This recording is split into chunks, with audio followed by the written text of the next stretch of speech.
Hello again. This time, making some farming fields.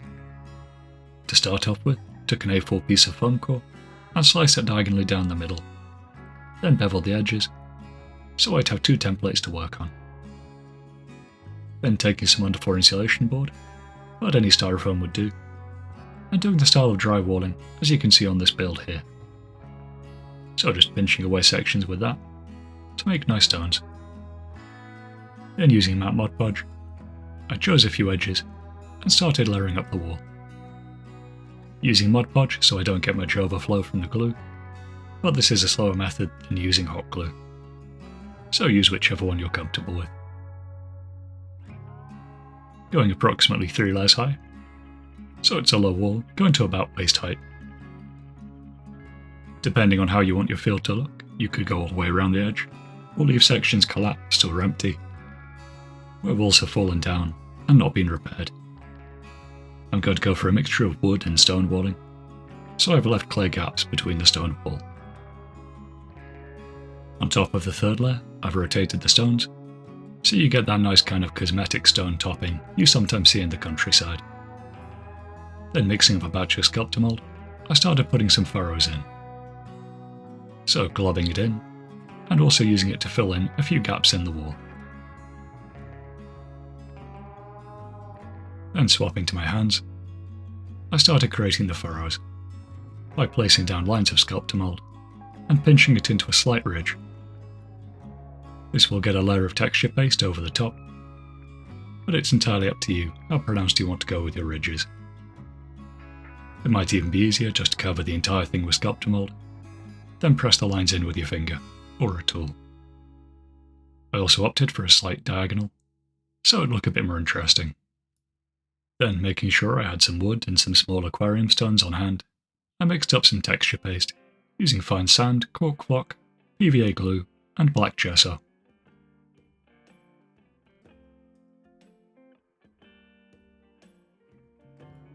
I also added a drop or two of water, just so it became a bit more spreadable. As it was particularly a pain applying the texture paste between the furrows. You might notice a few gaps, or where the flat area from the base is visible, and that's something that you might need to go in later with another layer of texture paste, or even using a pre-made batch of Vallejo stuff. But anyway, using a tool to apply the paste around, then also using that to attach the stones and the wooden beams. These would then become the basis for the wooden fencing, as well as marking various entryways to the field. Once that was dry, I finished priming the piece using more black gesso, followed with a watered down layer of burnt umber and a dry brush of tan earth.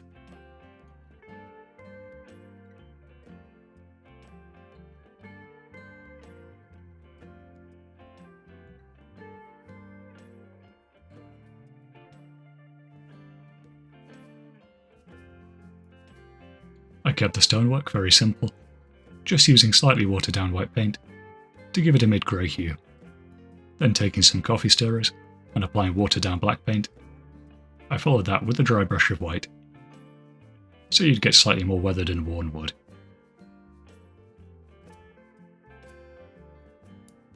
Then moving to some experimentation, I took a leaf hole punch from AK Interactive and started punching out some green leaves. My hope is that these will look a bit like newfound vegetation growing through, possibly potatoes or some kind of veg. And I need to put about 100 of these over the field.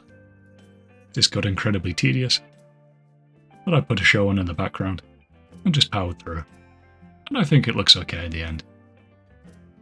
But I did not want to do this on both the fields, so I swapped to experiment with static grass and clump foliage for the second. But if you have the patience, the paper hole punch is probably worth doing.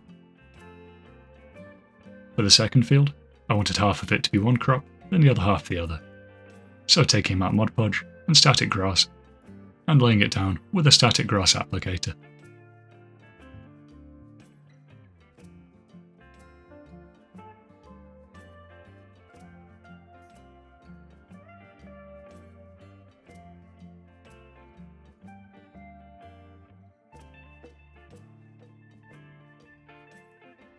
Then on the other side, taking clump foliage, and again, just dabbing on matte Mod Podge, then placing the foliage over the top.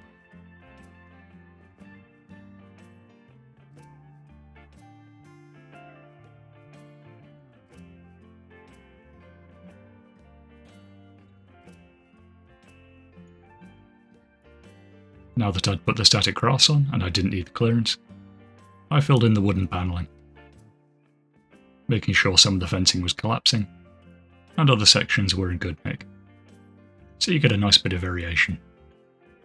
I'm not going for any particular theme here, just sort of a generic fantasy medieval, but not trying to lock it to any one particular genre.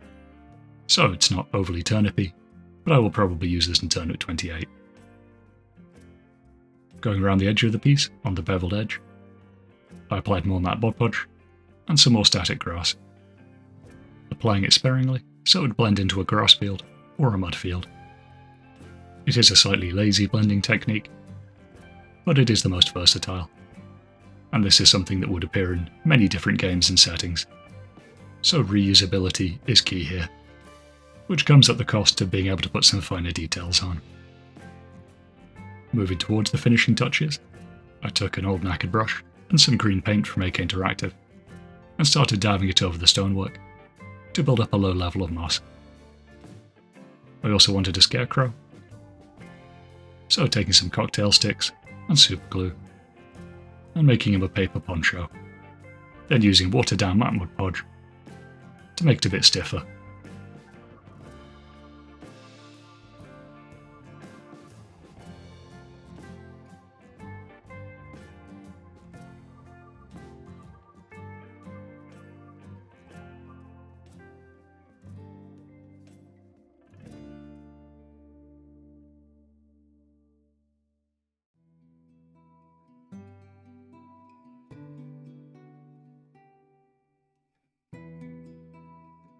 I then found half a plastic helm from a bits box, drilled a hole in the middle, and glued it onto the top of the middle cocktail stick, which I realised does kind of tie it to a medieval theme, but the scarecrow can be removed, so it's no great crime.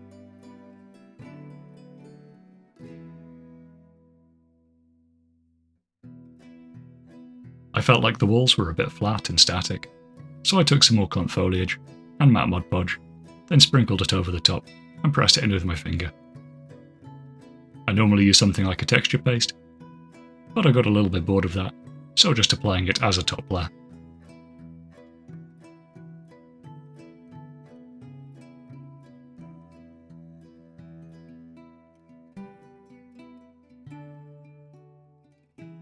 I then painted the scarecrow, priming it with black gesso and painting it up with AK and P3. Going for a very brown colour scheme. To attach the scarecrow to the piece, I drilled a hole in the base and just put the cocktail stick in the hole. So it's fairly sturdy, but it can also be removed at will. And adds just a nice little human touch to it. So that's the fields almost complete. I just added a few tiny little tufts. One of flowers and one of a more leafy thing, as well as a dead brown bush in the corner. And with those finishing touches, it was complete. So 2 fields, usable in most settings, and they'll fit in alongside pretty much anything else I've built, except for maybe some of the sci-fi stuff. But anyway, thanks so much for watching, and I hope to catch you next time.